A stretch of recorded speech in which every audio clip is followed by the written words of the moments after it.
some way or another, not every single time, not in every single situation, but I think a lot of us get nervous.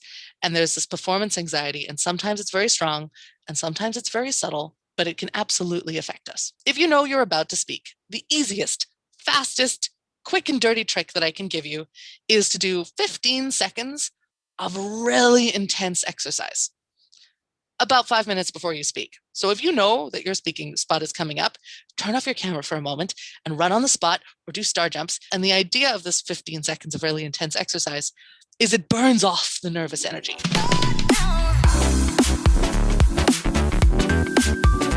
So there's a couple of people just coming on now. So what we're going to do is we're going to let everybody in, and then we're going to explain how this works.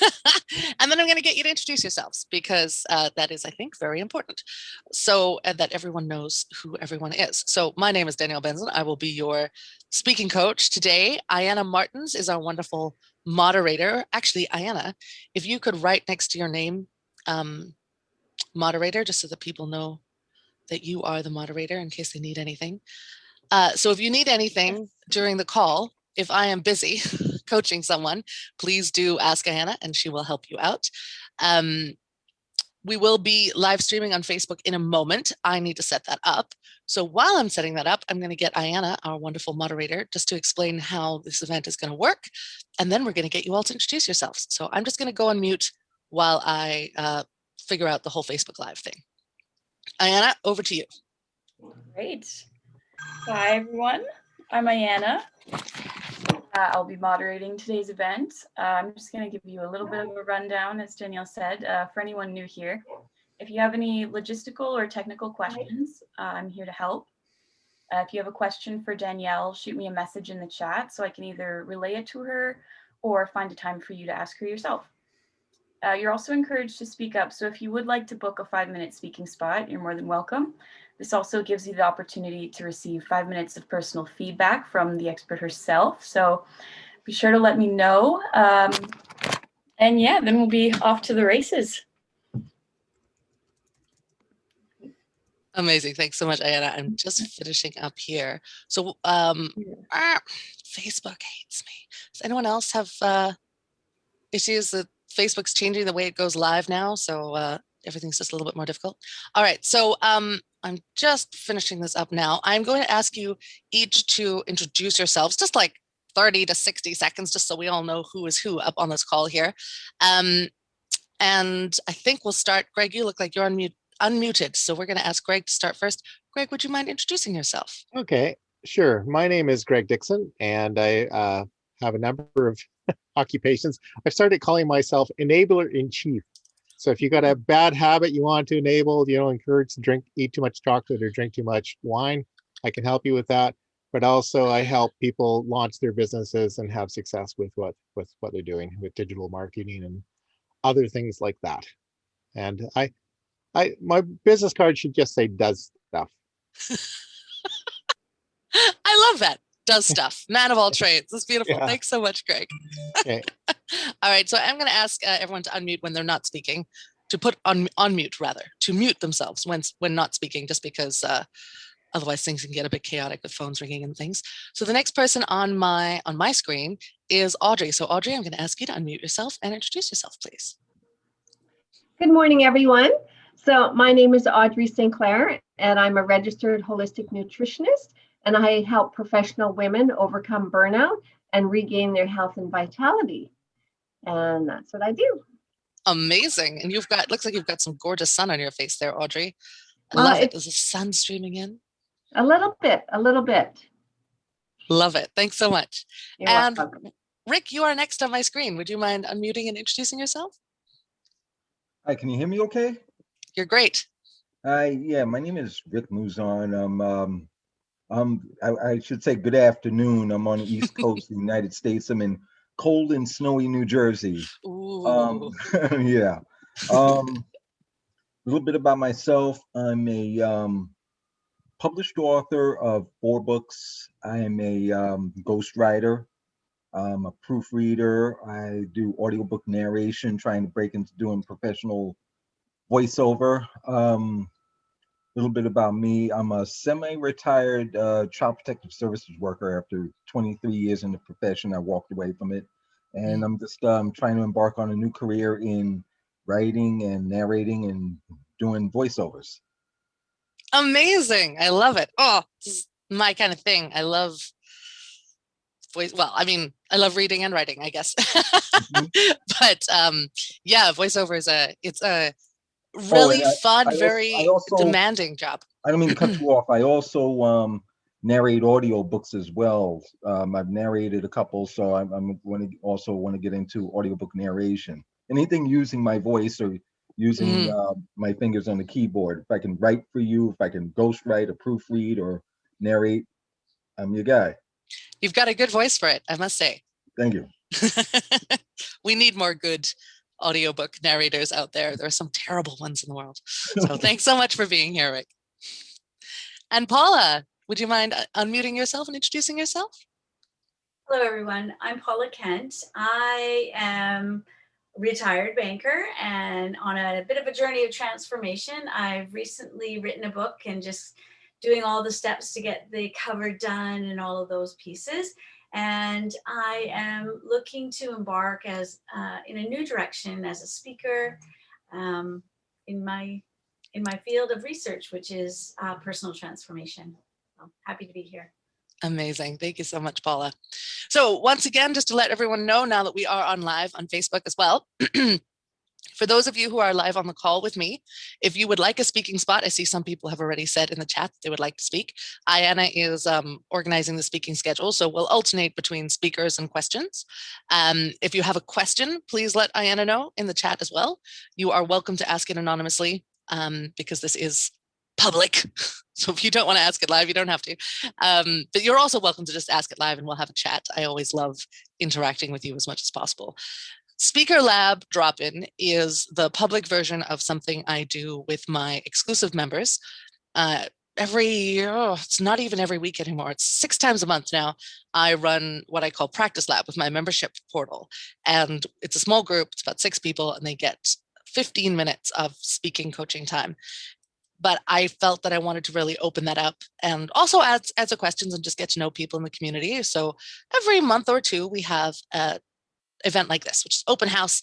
It's speaker drop-in. You can talk about whatever you want. You can promote yourself. You can practice speaking in public. You can practice being interviewed. If you don't have something ready to say and you're like, well, I don't have a presentation ready, that's absolutely fine. If you want to just run an idea by us or practice something very small or say a favorite poem, whatever works for you, I am here to serve. This open house is for you to share your message, to get some feedback if you want it. It is not mandatory at all. I will ask you if you want feedback because I don't believe in giving unsolicited feedback. I think that's unfair.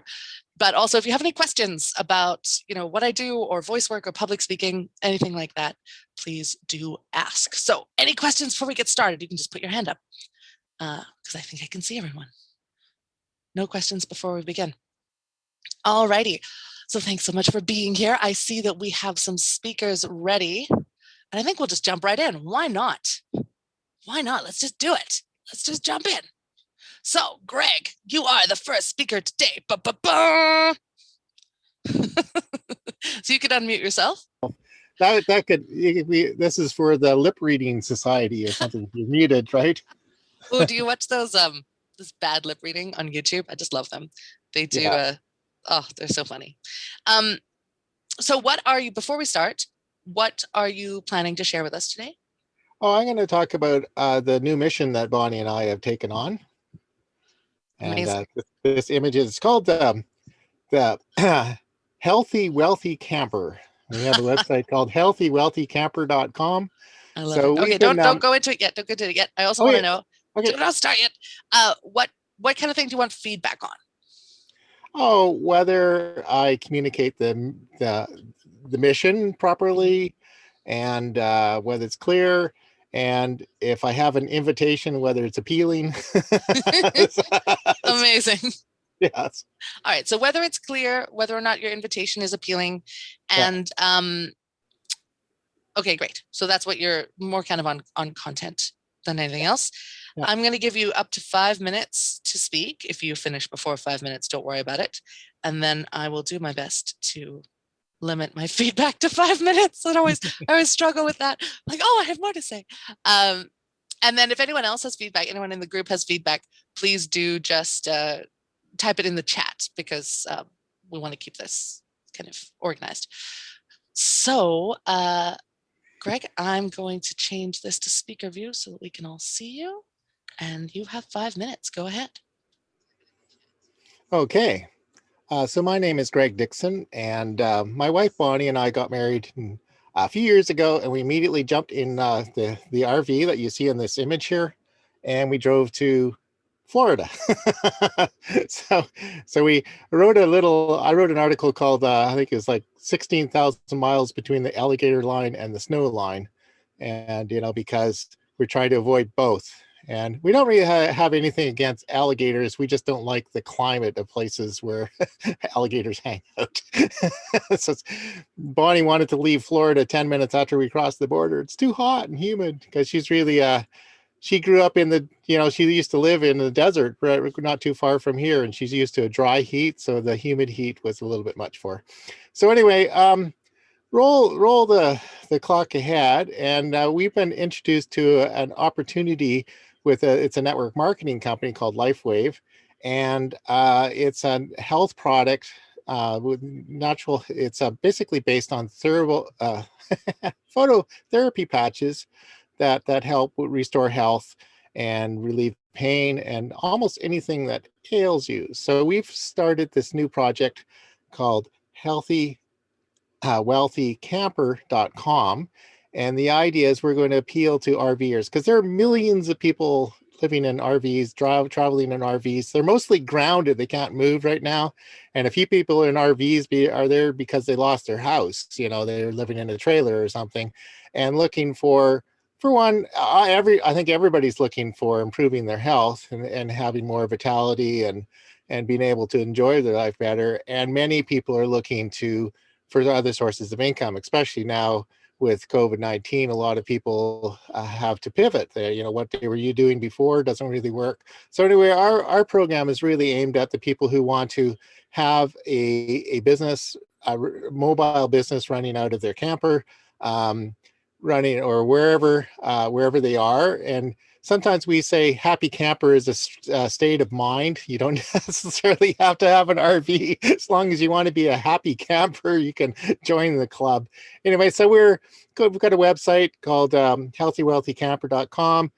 We're starting to do more and more Facebook Lives, get out there and speaking about things. And mostly the whole mission is really, if you're is to try the product, see if they help you. If you like it, share it with your friends and family, and if they like it, they can share it with their friends and family, and then everybody's happy and healthy and wealthy. So anyway, that's our story, and you're invited to go visit the site. And there are various places where you can contact us, our email address, phone number, book an appointment, anything. If you just want to learn more about it, there are quite a lot of videos and quite a bit of information.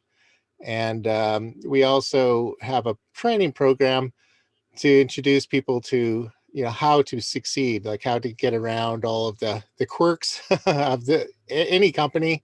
And but mostly the recipe that people are using to succeed are just really enjoying the benefits of the product and sharing it with other people.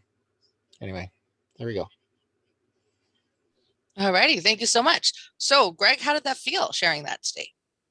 Pretty good. Not too bad. I have no idea of the time. It was 3.5 minutes. 3.5 minutes. Yeah. Okay. Yeah. The 5 minutes isn't a goal. It's just the cutoff time. So tell me a bit about how it felt more, because you were focusing on content. How did you feel about your content? It was pretty. I think I rambled a little bit here and there because I didn't really plan it or make it up, but it felt fairly natural to me, and I think it probably I communicated the ideas that I wanted to communicate. But cool. I'm open to feedback on that. Alrighty, so feedback is on its way. I just like to know how something felt first, because I want to make sure we're on the same page and all that before I give feedback. So yeah, I think it was very natural, very conversational. The challenge with something like this, when it is quite a big topic, you know, it's your life experience and you are being more conversational, the challenge is that it can get a little rambly for sure. Yeah. And so doing what I like to call napkin planning before we start. So you don't have to prepare a talk and like memorize it or anything, but the same way you would jot down a plan on a napkin. So maybe like 3 points or 5 points, just I'm going to speak about this, then I'm going to speak about this, then I'm going to speak about this. And what that does is you don't need to look at it when you're speaking, but what it does is it helps you organize your thoughts a little bit and kind of bring everything together a little bit more, because that is definitely the challenge of speaking in a more conversational way, especially if we're speaking off the cuff.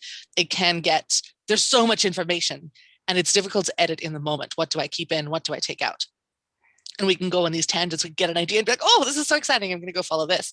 But especially with a shorter talk, like 3 to 5 minutes, it's important that we stick to just one topic. And so I was a little bit confused at the beginning, kind of figured it out at the end, but you were talking about camping and then you were talking about this wellness product. And I was like, oh, this feels like 2 talks almost. And I realized that your kind of expertise is the intersection of the 2. But I wonder if you're doing a shorter talk, to only focus on one per talk. So you could even have 2 different 3 to 5 minute speeches, one focusing on the health and wellness aspect and the other focusing on the camping aspect, because 3 to 5 minutes is not a full, I'm telling you everything. It's just a hook. It's just getting people interested enough to ask you more questions, right? And so in order to do that, we want to go deeper into one thing and get people to get really interested in that one thing. And we can introduce something else later. We can go, oh, and there's also this. Oh, and there's also this. So I would say choose a focus. Like either you're going to talk about the joys of camping, because I wanted to hear more about camping. I wanted to hear more about your adventures. And I love the alligator line to the snow line, those kind of things, those human story elements. That's what really draws us in. So if I could hear more about, I've never been in an RV in my life, I don't think. I mean, other than, you know, stepping into someone else's when I was actually camping. I've never traveled in one or anything. So I'm really curious about what the challenges are and what the excitement is. And I would love to hear more about that and why you love it and those experiences. And then if you're talking about the health and wellness, again, more about your experiences. So with this product, this is what I've noticed. And Bonnie really loves it because and sharing some of your relationships and some of your stories, because you've got to hook us with the emotional human connection first. And then you can talk a bit more about the dry details, but we're not going to listen to dry details until, and you've got some lovely stories. Yeah, there you go. And then also this idea of focus, keeping it focused the whole way through. So you talk about one thing, go deep into it, and then call to action must also just be one thing. So either it's visit us at our website or it's click this link below, or just one thing and make it very strong, because when you give people options, sometimes they do nothing. Yes. Did that make sense? Yeah. Amazing. Yeah, I was debating in my head whether I would talk about the backstory at all. And I just thought it would be just, you know, to bring people into why we were in the RV in the first place. So, yeah. And that's so exciting. And I think that could, to appeal to people's sense of adventure and people's sense of freedom, I think is a really strong appeal for me, for sure. I get all excited. I want to hear more. And that's the goal of something short like this, I think. I'll send you the wall of poo story. Oh my goodness. Maybe at the next open house. Yeah, maybe. As long as it's not too I should have graphic. taken more video. The wall of poo. You mentioned some of the challenges of living in the RV. That's one of them. Oh my goodness. Maybe not a selling point, but definitely a good story. Maybe not a selling point, yeah. Is there anything else that I can answer for you or help you with? Correct? No, I think we're good. We just need to get up and do it more. So that is absolutely a huge part of it. Oh, there's my time. That is a huge part of it. Just getting used to speaking, getting feedback from people, and always remembering when you are getting feedback to take it with a grain of salt, you know, take it from the perspective of the person. And it's great information, do I want to agree with this information or do I want to disagree with this information? And as long as you have a good reason, feedback is meant to make you think. It's meant to make you analyze what you're doing, not necessarily always to tell you what to do, but to make you think about what you're doing. Sure. So, Yeah. Great. Thank you so much for being brave and being our first speaker. Yes. Thanks. I love it. Well done. Just mute myself. That's not useful. Alrighty. So that's kind of what it looks like to be a speaker. You have 5 minutes to speak and then 5 minutes of feedback from me. And I do like to alternate speaking with questions. Do we have any questions? Does anyone have any questions? No. Well, I guess we'll just go into speakers then. Screw it. Oh, I shouldn't be swearing online. Sorry, guys. I don't know what I meant, oh, well, we'll just go into the next speaker. Why not? So Paula, are you ready? Yeah. Are you wanting to do kind of a talk, or are you wanting to do something more kind of interview style? Okay, so I have prepared something. Fantastic. And so this is, I'm really nervous. I'm really nervous. So that's one thing I'd like to have some feedback on. Amazing. On the nerves. It's really from my book. This is the first time I'm sharing anything that I've really written in a sort of verbal format. So we'll, kind of amazing. Go from there. Do you want feedback? Yes, absolutely. Absolutely, I do. So a couple of things is I've written it because, I just love my words, right? So I'm trying to make sure that, and I practiced it extensively, but to make sure that it comes across not as a reading, but more as a description, information, conversation, more natural and relaxed. Okay. That's kind of what I'm looking for. And how many ums and ahs? I'm a big ummer and ahher. I'm going to tell you right now, I do not believe in counting ums and ahs. Okay, good. I think it's destructive. I think it makes people more self-conscious. So if you do a lot of ums and ahs, fine. There's an underlying reason for that. And so instead of counting them, which just makes it worse. It's nerves, right? It's nerves. Exactly. Well, it's a couple of things. So I'll actually make that the question afterwards, and we'll talk about that because there's definitely I have a lot to say about ums and ahs, but I'm not going to count them for you. I will notice if you do them, but I'm not going to count them because I think that's silly. That's fine. That's fine. Yeah. And you want feedback on how conversational this is, how natural it's coming across because you did write it down. Amazing. Okay, so you have 5 minutes to speak. I'm going to mute myself. Okay, one thing I'd like to ask is, can I borrow a few seconds from Greg's spot? Of course. Because I've practiced and I'm running over, so I'm trying to negotiate. Do you want 5.5 minutes? Yeah, 5.5. 5.5 minutes. Yeah. Okay. Yeah, that's good. So you've got it. I'm going to speak on my thoughts on the influence of stories and tales in our lives. Amazing. Whenever you're ready. Okay, thank you. Once upon a time, hearing those words, most of us can recall the fairy tales we were told when we were children. Tales that ooze with the promise of an exciting adventure, full of magical moments, scary encounters, and with that happily ever after that sent us off to sleep and our dreams as we went to bed. But stories are not just the domain of childhood.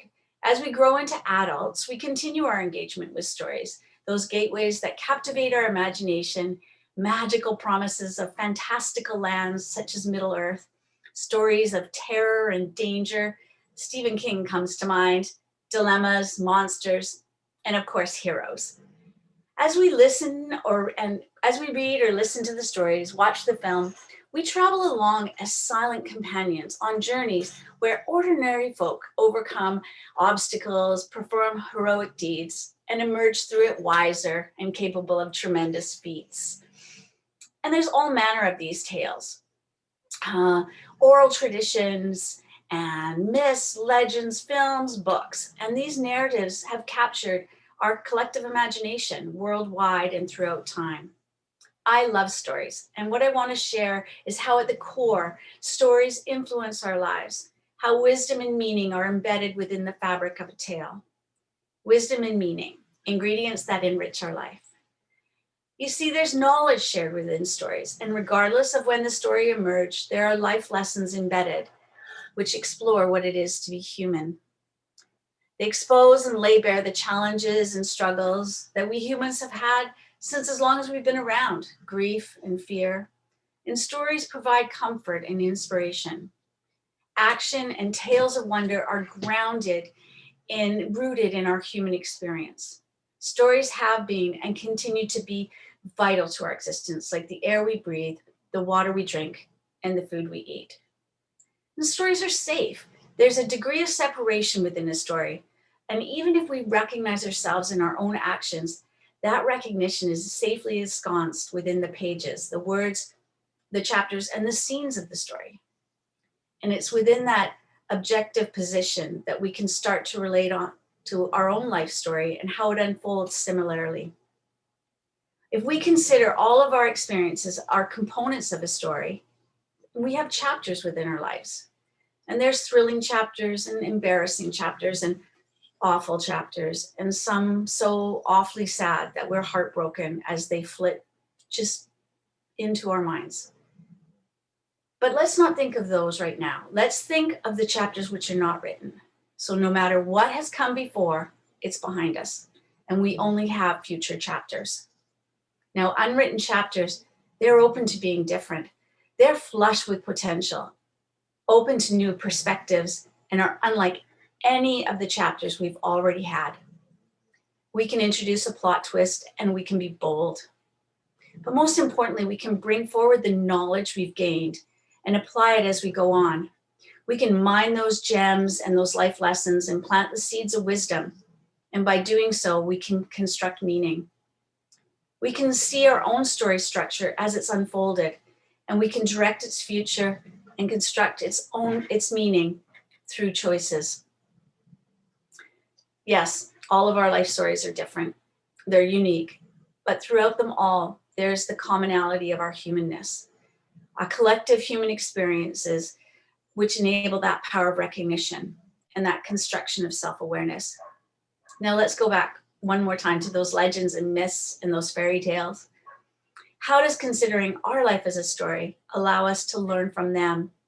Have we had to fight dragons or seek magic potions? Not literally. But the dragons we do battle are our fears, our worries, failures, addiction, disease. And we gain wisdom as we do come through those battles. The magic potions we seek is a spark of creativity, of understanding, compassion, and forgiveness, all which allow us to cultivate meaning. So whether a modern story or an old myth or legend, there's so much we can learn. They're more than just fiction, more than just imagination. These stories speak to our shared humanity. So as you immerse yourself into a story and enjoy the twists and turns, remember you're not simply reading. You're linking yourself to our ability to connect with that which makes us human. And you're gaining and growing through wisdom and creating meaning as we build each chapter of our lives. Thank you. How did that feel, Paula? It felt pretty good. I was really nervous at the beginning, and then I kind of settled in just the comfort of it. I was trying to make sure I wasn't just reading, I was, giving inflection and that, and I practiced it a lot. So I was kind of torn between, I knew what was coming up, but should I still read it? So there were moments where I tried to step away from that, but yeah, so that's what I'm looking for feedback on. Absolutely. And that is the challenge with reading, or rather with writing something and then speaking it, because do I read it? Do I do it? Because if I go off book, what happens if I forget, kind of thing? Because the way that we speak when we're reading is different. So I would like to say first that was a very expressive, very heartfelt reading. It was lovely. You got to me. I could really hear your feeling behind your words. And as a reading, it was gorgeous. Okay. The trouble is that reading and speaking, they're not the same medium. So it's like, it's one of those things, right? Yep.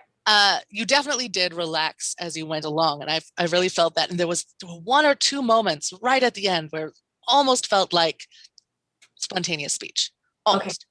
Okay. the challenges, and this is something that I've been struggling with my whole life, because for any of you who don't know, I trained as an actor for 20 years. So I'm very accustomed to memorizing and I know how much work it is to take something off the page and make it sound authentic and real and spontaneous. That is so difficult to do. Yeah. So what I prefer for speakers is to not try and do that, because it's so much work. Yeah. But, there are times, like if you are, I mean, you said you're an author. If you are doing a reading, a public reading, then this is perfect. And it's lovely to do. And there's nothing wrong with that at all. It's just about choosing the right medium for the context and, where you're at. So if you were speaking, doing public speaking at an event and not necessarily reading something, what I would suggest instead, you can still write it down, because your words, and I can hear what you mean. Like, your word choice is very specific. And that some of that will get lost when you are speaking from the heart. It's going to happen. Yeah. But that doesn't mean it's not going to get replaced with something else that is equally as good. Yes, I know. Yeah. Because you came up with these words in the first place, right? Yeah. So you could come up with others. Yeah, you get married to them. It's a really and it ensconces us in this. It gets us really attached. So rehearsing by reading something we've written over and over again gets us really attached to certain inflections, to certain words. And if you have the script in front of you and you're able to read it, that's fine, because if something happens, you can come back to the page. Right. But if we are speaking in connection and in relationship to someone, there's a natural chaos that's going to happen there. Like, you're going to get inspired, or someone's going to ask a question or make a face, and you're going to lose where you are.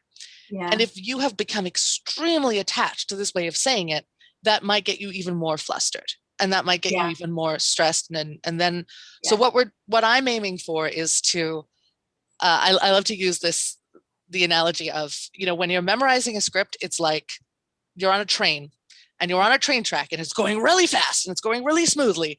But if for some reason that train should come off the track, really hard to get it back on again. Yeah. Whereas if I can train you, instead of become a train driver, if I can train you to become the driver of an SUV, or like a 4x4, a Range Rover, and you're like going all over the place and you're going off road, then if you go off road, it doesn't matter. You know how to find your way back. And so it's almost more the muscle of going off track and coming back. Yeah. That's the thing that I want you to have, so that you can feel safe. Because especially if you do get nervous, if you don't have the script in front of you and you want to be in relationship and you want to be in connection, then that is going to be a challenge for you. And there's going to be ways that you're going to have to get around it. So that said, I do think sometimes it's extremely useful to write down what you want to say. Yeah. But then to get it off the page as quickly as possible. Okay. And especially when you're nervous, it's not always possible to just take that big step, right? I know it's a lot to ask, to say, throw out the script, just go. And you're like, oh, no, Danielle, I can't do it. I realize that that's not really realistic for a lot of people who are just starting, and they're feeling very nervous, and it's very much your comfort blanket, that script. So instead, when you're rehearsing, something that you can do that can be quite fun is kind of distill that script that you have down to like an outline, a skeleton outline. Okay. And then even chunk that up. So you just have a couple of sentences or a couple of words per cue card. Okay. And then practice speaking that piece out loud without the cue card. So you can kind of take a look and, I'm going to talk about how we all fight dragons, but they're not really dragons. There are fears and addiction and disease and stuff. So you write that on a piece of cue card, and because it's just a small piece, it's not the whole talk, it's just a very small piece of the talk. You can look at it, put it down, and then just talk about it out loud, talk about it spontaneously, speak from the heart instead of memorizing it. Yeah. And that kind of slowly gets you more comfortable, so that even if you need your training wheels and you need that script there, you're accustomed to kind of going off road and coming back again. That's what I would suggest as a mid-step. Okay, thank you. Is that helpful? Oh, absolutely. Absolutely. Like I could just chunk it down, like once upon a time, grown-ups, and then like just keywords that are each piece of that allow it to flow logically, but then just be more spontaneous. No, thank you. Yeah. That's exactly what I was looking for. Thank you. Yay. Yeah. And when you're practicing, you're not looking at the script. So you look at it as a kind of memory jog, like, oh, this is what I'm going to talk about. And then you put it down and you just flow. And you will find things when you do that, because you are this creative source too. So you'll find new things as well, which is also really exciting because we don't want to talk to be dead. We don't want it to be lifeless. We want to bring it to life. And part of that is us staying alive. So thank you so much, Paula. That was great. Well done. Yeah. Love it. So I did just want to address something that you brought up, Paula, as a question, because we're supposed to be alternating between questions and speakers. And this whole thing of ums and ahs. How do I deal with my ums and ahs? You didn't have any ums and ahs because you were reading.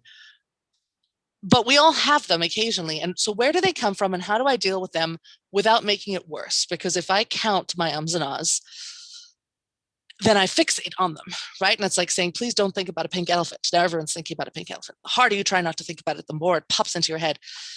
So concentrating on the ums and ahs and focusing on how many you had, I don't think that's very useful. It's much more useful to think about where they come from. So there's two places that ums and ahs come from. Nerves, just extra excitement, energy. Your brain is going so much faster than your mouth and you kind of get tongue-tied, and so these ums and ahs come out. That's very understandable. It's very natural part of the nervous process. So I'm going to talk about stage fright a little bit later. I'm going to put that aside for now because I'm going to talk about stage fright after Audrey speaks. But the other thing is, I think psychologically, ums and ahs typically come from this idea that we don't feel like we can pause. We don't feel like we're allowed to take the time to think about what to say next. We feel like we have to keep talking no matter what. Doesn't matter what I'm saying. I just need to fill the silence. Don't let there be any silence.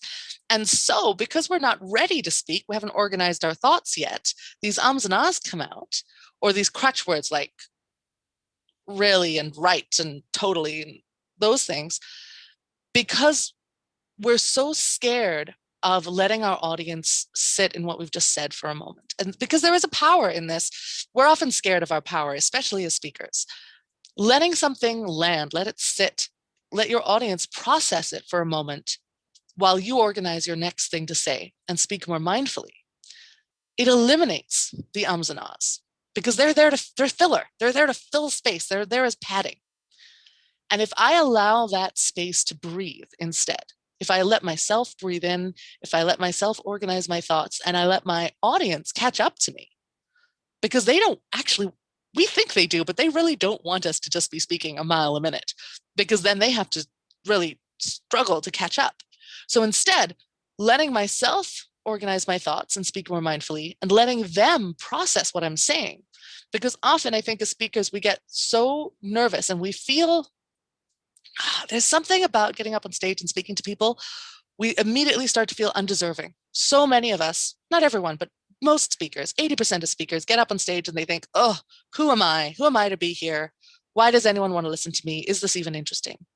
And as soon as those thoughts come in, we start to feel undeserving and we feel like we can't embrace that power and we can't own this relationship we're having with our audience. And that leads to all this padding and filling into speaking as quickly as possible and getting off stage. And also, if we've rehearsed it a lot, we're like, well, this is boring for me. I've said it a million times. Why would they care? They're hearing it for the first time. And even if it is something simple, they want to be able to process it. They want to hear what you're saying, but they also want to think, oh, this happened to me in this circumstances. You know, like they want to try it on for themselves and have some imagination and creative collaboration with you as well. And so pausing can be a real gift for your audience. Not these really long choreographed kind of awkward, I'm going to speak. And then, you know, not like that, but letting yourself have natural pauses so that your audience can process, they can have their own experience. And so that you can be really mindful about what you're going to say next. As soon as we get present and grounded in ourselves, and we use the in-breath, that silence of the in-breath to think, what's the next thing I'm going to say? You don't need to think a paragraph ahead. You don't need to think a page ahead. You don't even need to know the whole sentence. You just need to know the next breath. And so with every in-breath, let that, what are the next few words I'm going to say? And then say them. And then on the next breath, what are the next few words I'm going to say? And those are really, really amazingly useful. It's a scary thing to practice. I would recommend practicing it at home on your own first, because the nerves will maybe sabotage you a little bit. But practice this mindful speaking. If I could take as long as I wanted to take to breathe and think about the next couple of words, not a whole sentence, not a paragraph, just the next few words, I find that very useful. So give that a try for the ums and ahs. I think that might help. Fantastic. So our next speaker is Audrey. I'm going to ask you to unmute yourself, Audrey. Hi. Hello, hello. So what are you speaking about today? Okay, well, I want to promote my my webinar. My Fantastic. webinar is called Why Professional Women Get Burned Out and How to Regain Your Health and Vitality. Amazing. What would you like feedback? Sure. What would you like feedback on? Well, as you know already, my voice tends to raise up at the end of my words. So I'm trying to keep my tone more normal. Right? Super. So vocal tone is what you're looking at for feedback. Yeah. Fantastic. Yeah. And before you get started, I do just want to remind everyone that although I'm the only one who's giving verbal feedback, please do feel free to give positive, constructive feedback to the speakers in the chat. We try and keep everything positive and supportive here, so do your best. Not that you can't offer ideas on how to improve, but do it in a very supportive, compassionate way, please. And so you can do that in the chat. Fantastic. So Audrey, you are going to speak about your upcoming webinar. I'm so excited to hear about this. Self-promotion is a great reason to be speaking.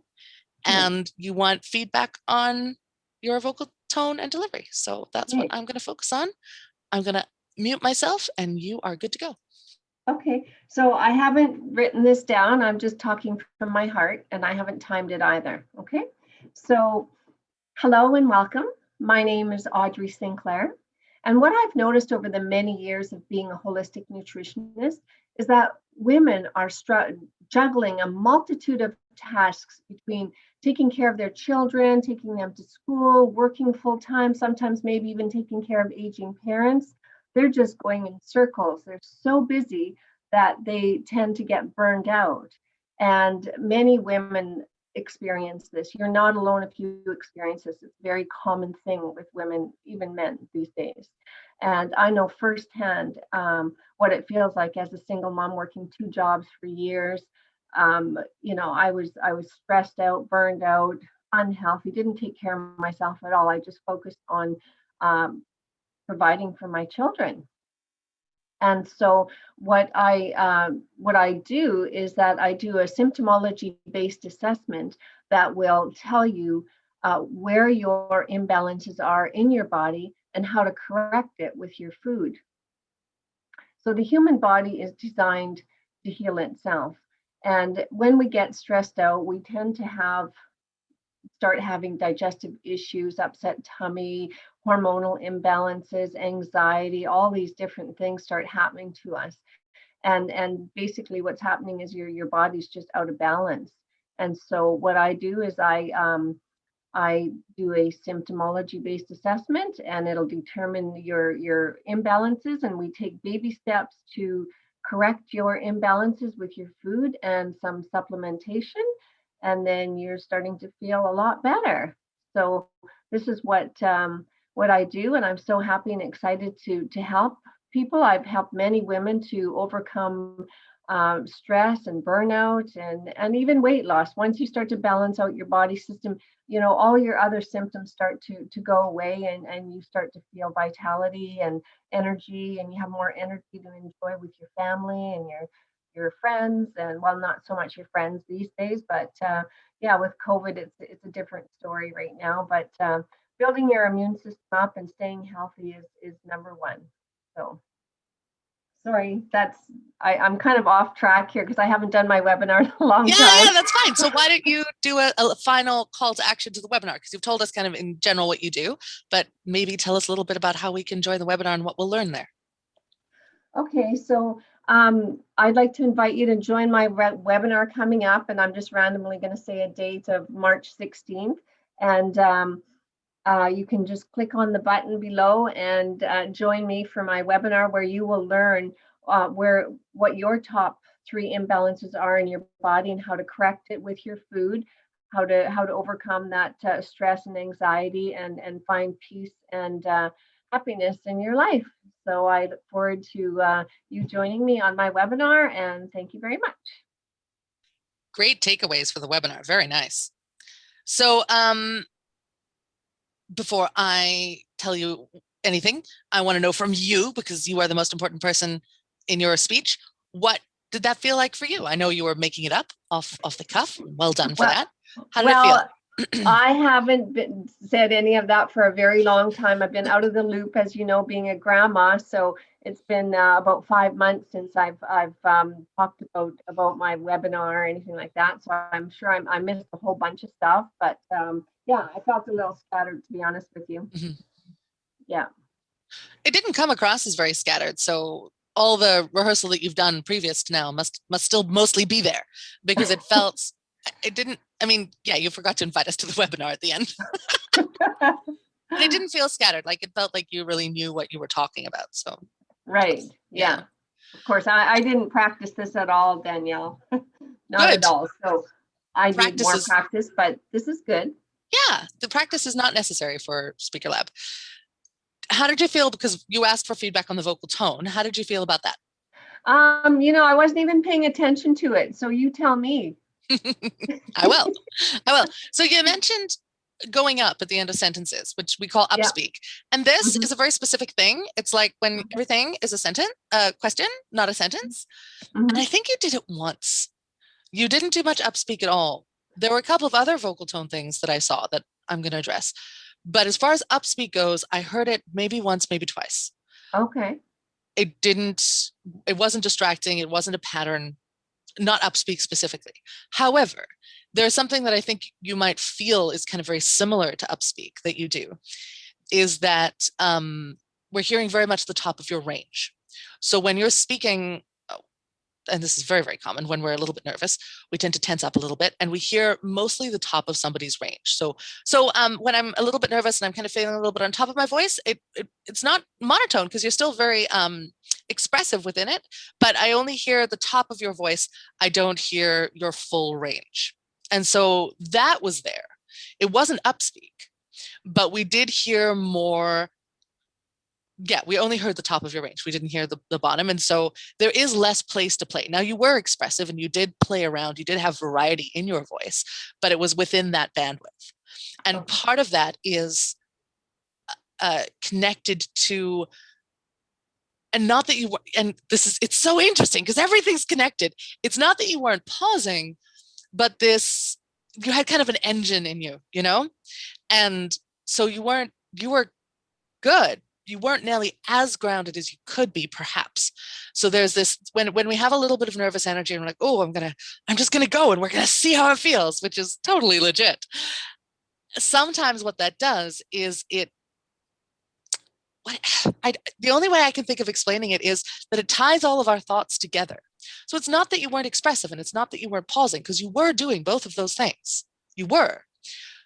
But in your brain, somehow, everything's kind of linked together, and we hear that. So instead of separating a thought and saying, I'm going to say this, and then I'm going to say this, and then I'm going to say this, I'm going to say this, and then I'm going to say this, and then I'm going to say this. And so you're still pausing and you've still got expression, but somehow we can hear what's going on behind the scenes because our vocal tone is amazing in how much information comes through in your vocal tone. You know, you think you're just conveying your words, but there's so much that comes across that isn't our words. And so it felt a little bit, like everything was being kind of held together and kind of linked together. And so part of that sometimes is the act of recalling. So if you haven't spoken it for a while and you're trying to remember stuff, the act of recalling something can link all of your thoughts together, because it's like, oh, I got to remember that. And sometimes it's tension. So if I'm a little bit nervous, I'm a little bit tense, then everything gets stuck together a little bit as well from the tension. So I'm not sure what was going on with you and what your personal experience was.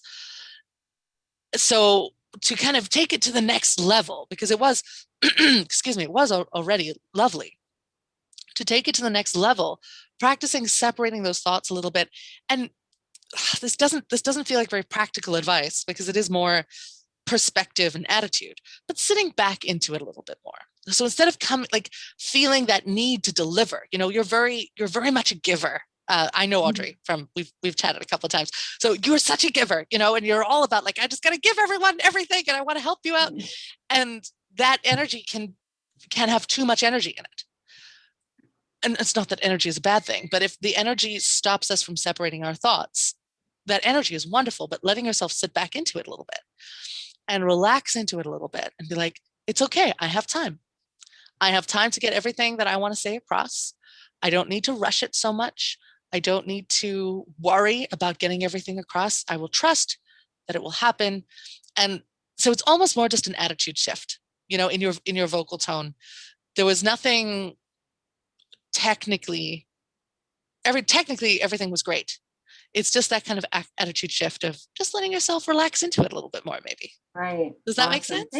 Absolutely. Thank you so much. And what was the timing on that? I don't remember because I reset the timing for my feedback, but it was less than 5 minutes. I think you had, I don't know. It was less than 5 minutes. When you watch the replay, you can time it. Okay. My apologies. Okay. No worries. No worries. Well, thank you very much. It's very good advice. And I really appreciate that very much. Oh, I'm glad. I try to be helpful. You did great. You and I love this. Yeah, get out there and talk about your webinar. And even if you don't have a specific date coming up, there's nothing stopping you from creating a landing page that says, we don't have the date yet, but if you'd like to hear about it, join my mailing list. And then you can send people to that. Yeah. Oh, I have a whole thing. I just haven't done it for a long time. Fair enough. Yes. You've been busy being a grandma. That's I totally right. understand. That's right. Yes. Most important things first. Yes, exactly. Amazing. Well, thank you so much, Audrey. Well done. Thank you. Thank you, Danielle.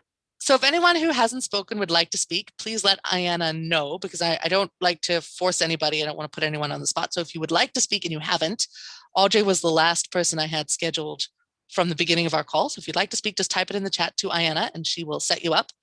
I did promise that I would talk about stage fright. So we're going to talk about that because I think everybody experiences this. I certainly do in some way or another, not every single time, not in every single situation, but I think a lot of us get nervous and there's this performance anxiety, and sometimes it's very strong and sometimes it's very subtle, but it can absolutely affect us.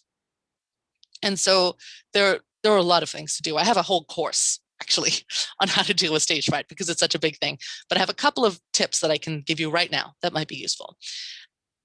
One of the things, and especially it's quite easy on a Zoom call because you can just switch off your camera for a moment.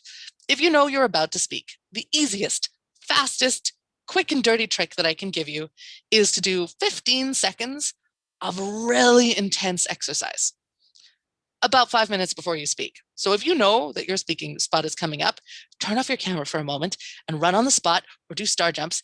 It can't be like going to the gym kind of exercise. This has to be, I'm running so fast, I'm running for my life, I cannot run any faster, kind of running on the spot. It needs to be really intense because it's only 15 seconds. And the idea of this 15 seconds of really intense exercise is it burns off the nervous energy. So you have real energy, and then you have nervous energy. And the nervous energy is kind of like the oil on top of the water. It's sitting on top, and we want to burn that off. We want to get rid of it. But we want the real energy. So you don't want to go to gym for 2 hours and do a workout just before speaking, because then you might be actually real bone tired, depending on how you work out and what that does. But if you do this 15 seconds of really intense exercise, you will be exhausted for about 30 seconds. And then you recover really fast because we only got rid of that surface level of energy. But what it does is it gets your breath flowing, it gets your blood pumping, it opens you up, and it grounds you. So one of the biggest things that nerves does to us is nerves clamps us up. Nerves bring in tension. I don't know if you've noticed whenever you're nervous, a very common thing to happen is that your center of gravity kind of comes up into your shoulders, and that's what makes our voice is a little bit squeakier, and that's, the heart is beating really fast and we're breathing really shallowly. And when we're nervous, everything goes up. And so what we want to do is we want to ground ourselves and open ourselves up and give us that flexibility again. Undo the damage that the extra nervous energy is giving us. And that 15 seconds of really intense exercise does that. It'll open you up it'll ground you, and it'll get everything flowing, and it'll bring that lovely energy that you have, the real energy, it'll bring that out. If you do it more than 10 minutes before you speak, it'll probably have worn off before you get to speak. So you do need to do it just before. But like 5 minutes before, 3 minutes before, enough time to, fix your hair and dab your face and get your breath back mostly. That is probably the most useful thing that I can recommend. The other thing that I really recommend all the time, and this is from one of my courses, but I occasionally share this exercise. So I will in the follow-up email and also in the Facebook Live, I will share a link to this exercise. There's a breathing exercise that I learned, which I actually learned as a way to help myself when I'm having an anxiety attack, because I have anxiety. And so when I get an anxiety attack, it's the same thing. It's the heart beating faster, the breath gets shorter, and you tense up. And so I learned this breathing technique specifically for that, to calm myself down. But it works, of course, for stage fright, because they're pretty much the same thing. And what I've noticed is that this exercise, I call it the fricative breath exercise. And the wonderful thing about it is not only does it calm you down, because obviously that's what you want. That's what you want in the short term. You want to calm down. But what this exercise also does is it improves your breath support and your breath capacity. So not only does it calm you down, but it also makes you a better speaker. And that's really what we want, right? Because when you know you're doing well, then the confidence comes of its own. So it's not just that it calms you down, but this exercise, because it works specifically on the muscles that you're using for speech and you're using for breathing for speech, and it builds your breath capacity. If you do it often, it'll build your breath capacity. It'll build your breath support, so the strength of your intercostal muscles. And it allows you to become a much more grounded, much more powerful speaker, as well as also calming you down. So I recommend you do it every single day for at least a week, 10 times. It's breaths. So it's like 10 breaths. You can put aside a minute and you'll have done the exercise every day. It's not a big commitment to do it every day, but to do it every day, ideally at the beginning of the day, so you've set yourself up for this different kind of breathing. And I have a little way to bring it to voice as well afterwards, because if we are using it as a speaking exercise, we also want to bring our voice into it. So there's the breath exercise, and then there's a little speaking bit afterwards. And for me, I find it just works so well. You have to know it well in order for it to work when you're nervous. So the thing about nerves and stage fright and performance anxiety is that most of it is coming from this fear of the unknown. I don't know what's going to happen. I don't know if these people are going to like me. I don't know if I'm going to screw up. It's all the unknown stuff. So if you try and do an exercise that you don't know very well to calm yourself down, that's just adding an extra layer of unknown. It's not going to help you. You need to know this exercise. You need to understand it. You need to feel familiar and comfortable with it. And that is why I recommend you do it every day for at least a week, ideally 2, but at least a week. Do it every day so that your body understands it. It builds the muscle memory, and your body goes, oh, I know this. I know this. This makes me feel good. And so when you start to feel nervous and when you start to feel that panic coming on before speaking, it's something familiar that will help you calm yourself down, not something new to add to your stress. So that is what I recommend. I will throw that in the follow-up email from those of you who are on the call, and I will also put it in the Facebook Live comments as well. So I hope that helps with stage fright. There's lots more. If you want to talk to me about stage fright later, book a call with me, because I can talk about this for days. And I see our next speaker is Rick. Yay. So if you'd like to unmute yourself, Rick. Okay, I think I'm unmuted now, right? You are. I can hear you perfectly. Okay. Fantastic. Yeah. I was listening in on you, Paula, and you, Audrey, and you both speak quite well. And Danielle, you were talking about crutch words. Mm. The uhs, it's saying something like, well, this happened, and he went over there, and Yes! I think I just sent you this in a message, and yeah, here I go. That's because I'm not, I'm in front of a microphone, but I'm not in front of a microphone. I'd said before that I've broken into voice narration, vocal narration. I have several YouTube videos with my vocal narration. I'm aspiring to become a voiceover. I've narrated a couple of audio books.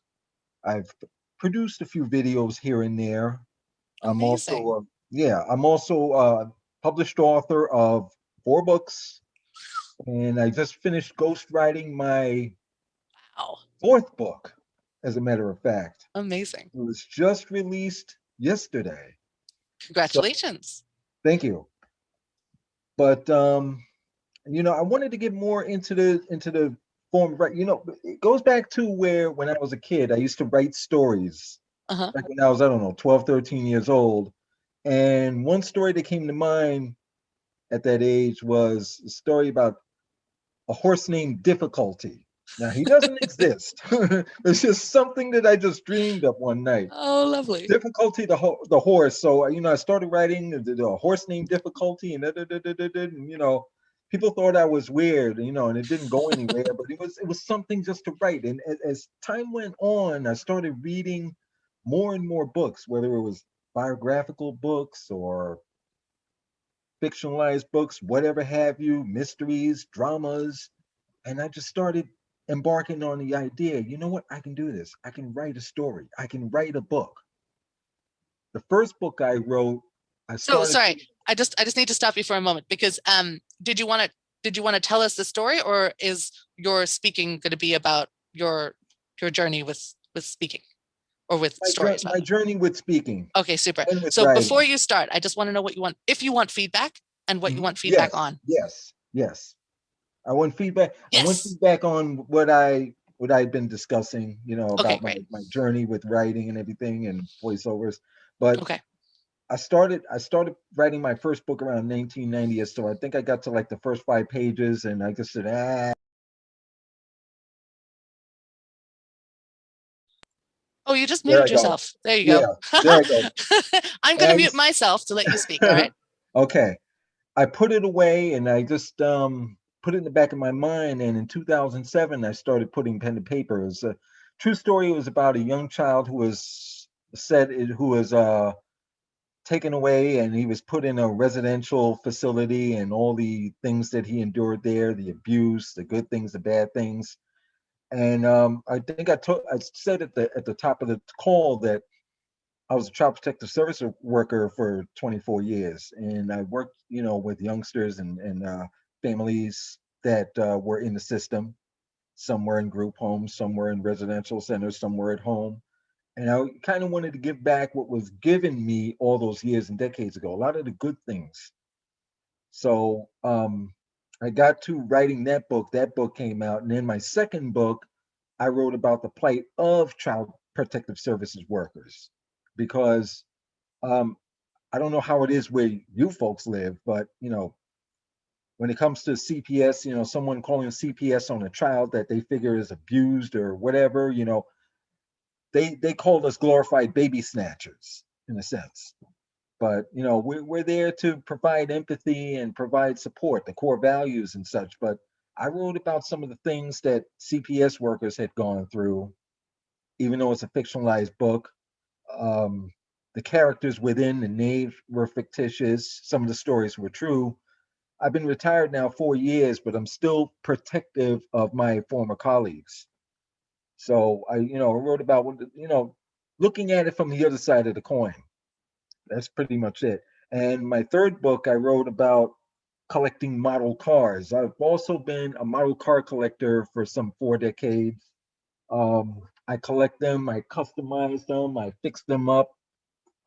Sometimes I sell them at trade shows, or I sell them online. I've always had a love affair with the automobile, but that's another story altogether. But I don't know if anyone believes in incarnation, reincarnation, whatever they call it, but I was figured that in a previous life, I had either dabbled in the industry, I don't know, maybe as an actor or someone who worked in movies, or maybe I was a professional race car driver, because two things that I love cars, I love movies. I love old movies. I'm talking about old movies like Cagney, Bogart, Spencer Tracy, Edward G. Robinson. And I did a video about the history of the motion picture studios, MGM, Columbia. I'm working on one now about Universal and Paramount, but that's down the road. but I just like to talk. I like to talk about things that I've done my homework on, things that I know about, and just kind of share that. Someone might turn on one of my videos and they'll look at it and they'll hear me talking about, oh yeah, well, back in 1940, the movie Casablanca was produced, and they'll turn me off and say, who the hell cares? Oh, just swore. Sorry about that. But it's history. It's the thing that brought us to where we are now. The people of yesteryear, if it were not for the people of yesteryear, we wouldn't have the actors we have today. So, but there I go. I'm rambling again. But I wanted to just kind of express myself, that say that I like to write, I like to speak, I like to get on the microphone. I'm a little uneasy now because I'm on camera. Usually when I'm on the microphone, you can't see my face. I think you can describe me as kind of having a radio face, if you will. People hear my voice, but some don't even know what I look like. But I just, I'm not looking to aspire to be the next Casey Kasem or James Earl Jones, but I feel like I got something to say and I have the voice to say it. So that's it. Fantastic. Lovely. Thank you so much. So how did that feel? I know you said you felt a little bit on the spot because you've got a camera in your face, but other than that, how did that feel? I felt like I was rambling at times. Okay. Anything else? I felt like that in some cases I didn't stay on track. Right. So here's the thing. It's all about context. I don't really believe that there are many rules for speakers, because what you do really needs to suit your context. And so it felt like the purpose of you speaking to us was to give us just a general background of who you are and what you're passionate about. And so rambling is completely appropriate in that circumstance. If you're trying to teach us something, or you're trying to sell us something, or you're talking about something very specific, then rambling becomes counterproductive. But if it's about getting to know you and getting to know who you are and what you're passionate about, it's kind of charming. And it's kind of nice to see where your brain is going. And so there is this thing about, it's all about context. I really don't believe in one size fits all advice for speakers, because I think that's so not useful. For this particular talk, when you were giving us a sense of who you are and what you're passionate about, I loved that you were kind of reaching over here and then reaching over here and telling us, and because I got a sense of how your brain worked and how your personality worked, and I got to feel your passion. Yeah, please. Yeah. I have a podcast on my Facebook page called Rick's Place. Oh, lovely. In which I speak about, I don't dabble into politics, but I speak about old movies. I speak about cars, lovely. attending car shows. I speak about life in general. I speak about how people function in life, things that are going on, things that have been going on, with COVID-19. So I'll go on there maybe once a week, once every couple of weeks, and I'll just speak about something that's on people's mind. Again, I dabble away from the whole political thing, but just, some of it is angering, some of it is funny. And I try to speak from the heart, but I find myself writing things down before I get on the mic. Mm-hmm. Do you read them when you get on the mic, or do you just kind of write them down to organize your thoughts? Sometimes I read it. Other times I just, I might read maybe a few sentences, a paragraph or two, and just throw the paper away and say, you know what? I'm just going to say it, say how I feel it. Love it. I love that. And especially for a podcast, kind of mixing and matching medium, like sometimes reading and sometimes speaking from the heart. That's really nice, because it keeps us kind of on our toes, and it provides interest for the listener.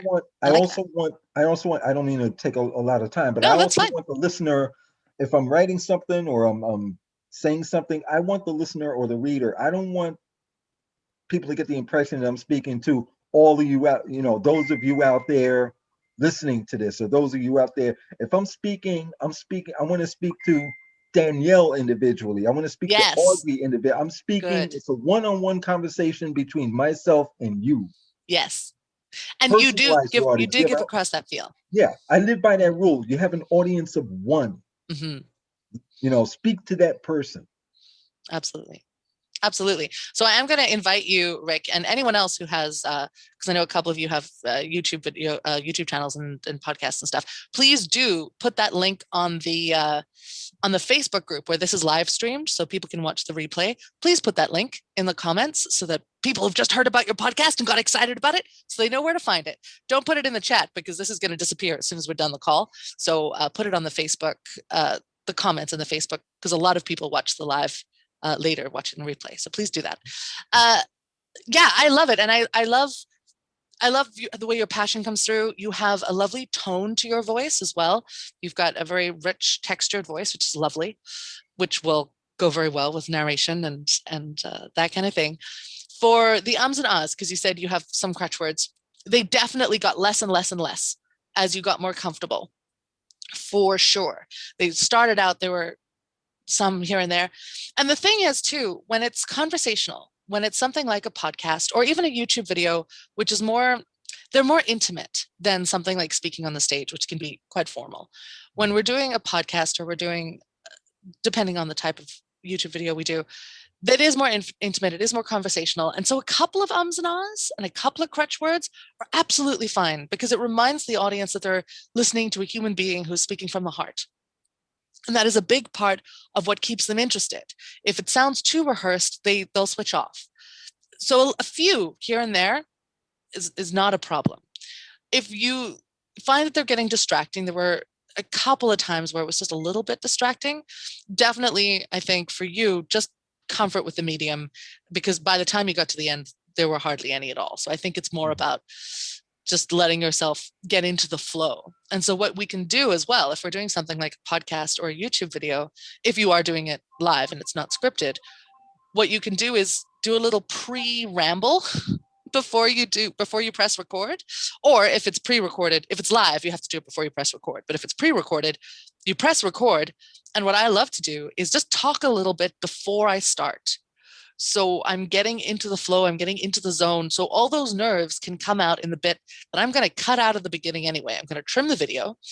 So when I press record, if I'm recording a pre-recorded video, I will just talk about what I want to talk about. I'll talk to myself. Like, this is reminding myself of my audience of one. Who am I speaking to? What am I talking about? Why is this important? And let myself get into the flow. And then when I feel like I've relaxed, then I start my content and then I start my video or my podcast. And that can be a really useful tool. If you're going live, you just have to press record in between. So you get all set up, you get your angle, get everything ready, and then talk to yourself a little bit. And this is what I'm going to talk about. This is why I'm here. And oh, I'm so nervous, but that's okay. And then you get into the zone and then you press record. And it helps you just kind of ease into it a little bit. Because for you, when you did get into the flow, it was lovely. And so I think it's just getting those little bits of the nerves out the way first would be what I recommend for you. Is that useful? Yep. Yay. Awesome. And I'm really excited about the podcast. And something I will say is when you're feeling brave enough, if you are doing YouTube videos, it's always nice to see your face occasionally. People really respond to the face. No one wants to see this ugly mug of mine. Oh no, that's not true at all. That's not true at all. We love to see your face. It's something that I've had to really fight in my own marketing because I don't want it to be the Danielle show. I don't want it to be about me, but I really have noticed, because it's human, right? People connect to faces, and so if we can show our face, even if it's just a little photo in the corner or something, if we can, it just bring some humanity to it. I don't know, maybe it's me because I think people want to see someone, they want to have someone a little younger. I'm 58 now and just kind of breaking into this for the last 2-3 years or so. So I think, maybe it's just me, but I think maybe people want to have somebody a little bit younger. No, it's just you. The wonderful thing about the internet, I'm just going to shut you down right now. People want to see you. They want to hear from you. The wonderful thing about the internet is that there are a lot of people on it. And I think we get sick. We get a little bit fatigued of seeing the same people, the pretty young girl from America. Not that there's anything wrong with pretty young girls from America. Sorry, I didn't mean to say that. But we get fatigued by the lack of difference in, we want to hear from more experienced people. We want to hear from young people, we want to hear from older people. They have different perspectives, and that's what we want. We want different perspectives. We want to hear from men and women and people from all different places and careers. And the internet is large, and there are people who want to hear from you specifically. Not everybody wants to hear from you. That's fine. You don't need everybody, but your people want you. And so I think that is the wonderful thing about this day and age and about things like podcasts and YouTube, because it allows us to reach the people who want to hear from us. And that's so cool. And you can just be yourself and you can be authentic. And that's only going to be a good thing. And I love seeing your face, so I'm going to say that. You have a very expressive face as well as an expressive voice. Oh, well. You're not so bad either. With my makeup on, it helps. Thank you so much, Rick. Any final questions? No, we're good. All right. Well, if you have any more, you can type them in the chat. Yeah. I don't know. I think everyone who's on the call has spoken, so I don't know if we're going to have any more speakers. But I did want to say that for those of you, I have one more question that I'm going to answer. And if anyone else has any more questions, I've got one more question I'm going to answer. And if anyone has any other questions, I will answer those too. What I did want to say is anyone who's interested in doing this more often, because this open house only happens once every 2 months or so. If this was fun and you want to do more of it and you want to get practice speaking in front of a safe group of people, I do have practice labs 6 times a month. So it's not quite every week, but 6 times a month, I have a practice lab where we have 6 speakers, up to 6 speakers, and as many people who want to audit as they like. And I will give feedback, and it's 15 minutes instead of 10 minutes. So if you're interested in that, please hit me up. It is part of what I offer in the membership portal, but you are welcome to drop in. It's free to audit. So if you just want to check it out and you don't want to speak, it's free. And if you do want to speak, you can pay a drop in, or you can join the membership portal. And I actually do have a free trial for the membership portal. So Ayanna, I'm going to ask you to put that link in the chat for the free trial for the membership in case anyone is interested. And I'm going to answer the final question. So the question was Zoom framing. So when we're in these calls and we're on video and we've got a camera in our face, what is the best way to present ourselves? Because a lot of us, I think, are still coming to terms with the fact that we're dealing with life online and that we're having to do this, and we're making videos and we're speaking live, but it's online. And so I wanted to talk a little bit about framing and lighting. So I don't know if you can, I'm lit okay. I don't, I've actually got 2 lights. I've got one over here and one over here. And the reason I don't put a light in front of me is because I'm wearing glasses. And if I had a light in front of me, it would shine in my glasses and you would all be blinded by my glasses. The other reason I don't like to put a light directly in front of me is because my camera's not amazingly good. So I do need quite a lot of light, and it's blinding to look into the light. I don't like to do it. It's uncomfortable. And so having 2 lights, one on each side, you can just use desk lamps. It doesn't, or a window and a lamp. It doesn't need to be complicated stuff, but it's quite nice to have a light on either side, because then you're not looking into the light. You're still lit, your face is still lit, but you're not suffering from glasses glare, and also you're not having to squint into the light. So that's lighting. And then when it comes to framing, ideally, let's move my laptop. So ideally we want the lens of our camera to be eye level plus an inch. So a lot of us sit on our laptops on our lap because that's what they were made for. They're laptops. They're supposed to go on our lap. But the problem with this is it's extremely unflattering. You can see up my nose, you can see my double chin. It does not look good. And so immediately it feels more amateur, and it's unpleasant. Rick, you're hilarious. So putting it up a little higher, I appreciate the love, Rick. You're very sweet. The putting the camera eye level plus a tiny bit, it's a more flattering angle and it's a more professional angle. The thing is, we have to pay attention if we're on video that people are used to looking at TV screens. They're accustomed to something specific. They're accustomed to landscape frames, and they're accustomed to a certain type of framing because they watch TV all the time. And so we have to kind of take that into account. So a landscape frame, having the camera just a little bit above you. It's more flattering. And then the other thing is letting most of your body be seen. So if I lean into my Zoom camera a little bit too much, this is a bit much, it's like having someone shouting in your face or being a little bit too close to them. As leaning in, personal space. And so we don't want to be too close to the camera. The way that I like to set up my framing is mid-sternum. So kind of underneath your, I guess, second button, it would be mid-sternum to the top of your head. And you want just a little bit of space above the top of your head. So if I'm close like this, it can be like a closed hand. An open hand might be a little bit too much space. So just a little bit of space above my head. I need enough space for my hair to breathe, and mid-sternum. So that means that I'm in the frame. You can see that I have a body. I'm not a floating head, which is kind of awkward. You can see that I have a body. It exists. It allows me to gesture. My hands will come in and out of frame, but it's not too distracting. It's not this kind of thing that's going on. And the other thing is where your eyes are. A great rule of thumb, if you're not sure and you're like, oh, I don't understand, it's so complicated. Put your eyes about a third down. So if I split my screen into thirds, so it's 1/3, 1/3, 1/3. My eyes are 1/3 down. The eye line is here. And that's true no matter how close you are. So if I'm closer up, it changes.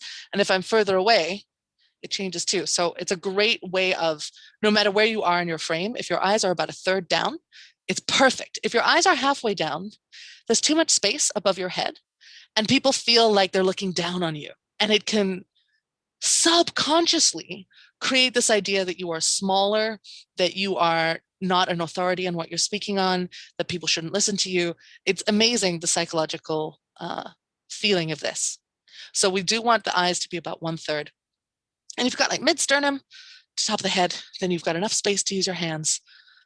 So I just wanted to address that because I know that a lot of people ask me that all the time because we're all on Zoom now. And it's a new medium. It's a new world.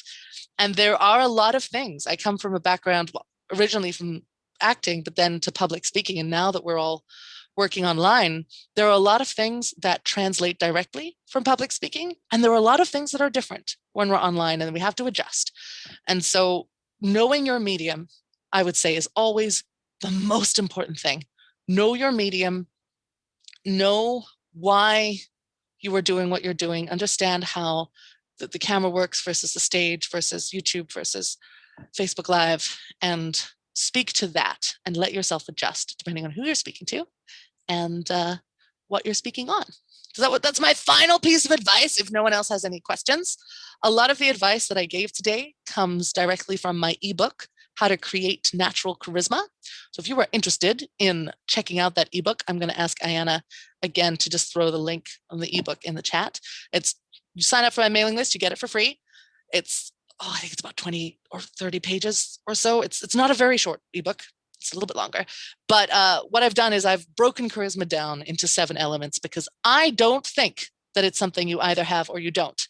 I think it's a skill and I think it can be learned. It's just a complicated skill. So we have to break it down so that we can focus on one thing at a time. If we try and focus on everything all at once, that's when it gets overwhelming. So I want to say thank you all so much for being here. Thank you to our speakers. Thanks to those of you who are watching live on Facebook or are watching the replay as well. I will make sure I include all these links in the replay too, so that you have it. And for those of you who spoke today, please do throw your links on the replay as well. So for podcasts or YouTube channels or webinars, please do throw, or books that you're promoting, please do throw those links below. People have heard all about them. You've got them all excited. So make sure that they have somewhere to go to hear about you. I will be having another one of these in about 2 months. If you have any questions that come up after this call, please get in touch with me. My email address, again, sorry, Ayanna. Thank you to our wonderful moderator, Ayanna, who's just doing everything I ask her to do. And if you can throw my contact information in there, I'll also, again, it'll be in the link. And my website is theinspiredspeaker.com if you want to contact me there. I am always happy to jump on the phone. I do free vocal needs assessments. So if you're interested in that, please let me know. I'm going to go around one last time, just real quick. We're going to do a whip round, and I'm going to ask everyone what their favorite part of today was. So you did your introduction, introduce yourself at the beginning, and now I'm going to ask you what your favorite part of this meeting was. And I'm going to start, and this is going to do the same order, if I can remember it, as we did before. So Greg, I'm going to ask you to unmute yourself to tell us what your favorite part from today was. As usual, you're our favorite part. So, yeah, because I think you're just amazing, that the feedback you give and the support that you give for everybody. And I enjoyed everybody's talk, and it's we're learning a lot, but it's a comfortable environment for people to just talk and express themselves. So thank you very much. That is the aim. Thank you so much, Greg. And Audrey, if you wouldn't mind unmuting yourself. What was your favorite part from today? Well, again, I absolutely loved you and how you're able to analyze each of us individually. I think that's awesome. It was very interesting learning how we're all different in our voices and how we speak. And yeah, I really appreciate that. So thank you very much. It really opened my eyes to, wow, there's a lot to talking, and it's okay to be natural and to be you and to breathe and to pause. And I think that's all good. Yay! It's not only okay to be natural, I think it's encouraged. Yeah. It's better. Yeah, exactly. Thank you. Thank you so much, Audrey. And Rick, if you wouldn't mind unmuting yourself, what is your favorite part of today? To piggyback off of what Audrey said, just learning to relax. Learning to relax, choose your words carefully, speak carefully, know what you're going to say it. But most of all, just, take a 15-minute exercise, whatever, and just relax. I love that. You just summed that up so perfectly. It's kind of like, I don't know mean what to you're go going to on. say it. And it's kind of like the, I try to take on I call it the airline pilot mentality.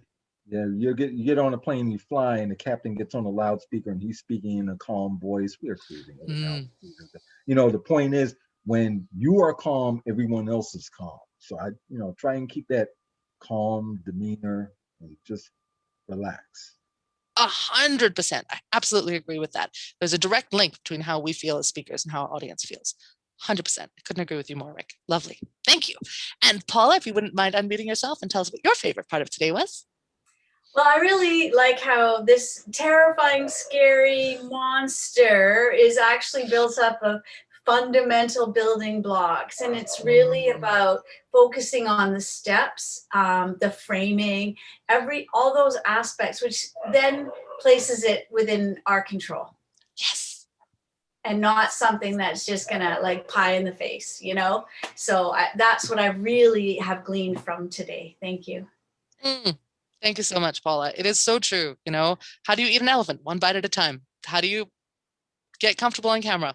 One thing at a time, and just focus on one thing at a time. What something a friend of mine said to me that I take with me to this day is, when I was first starting to do events and I was very nervous, she was like, you know what?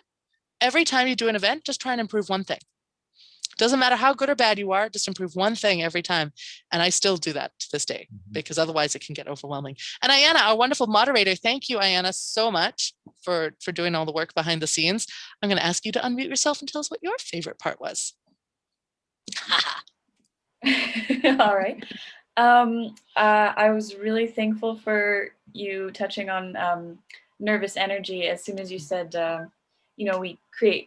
we hold a lot of tension in our shoulders, I immediately had to, because I was feeling that a little bit. So, yeah. Amazing. Yeah. And that's true, if we're speaking or if we're writing an exam or if we're, going into a scary situation. It's our response to fear is almost always the same. So it's useful. Thank you all so much. I'm going to call it a day and end the live call and end this wonderful speaker lab. Thank you all so much for coming. You made my day. I had a wonderful, wonderful time, and I will see you soon. Love you all.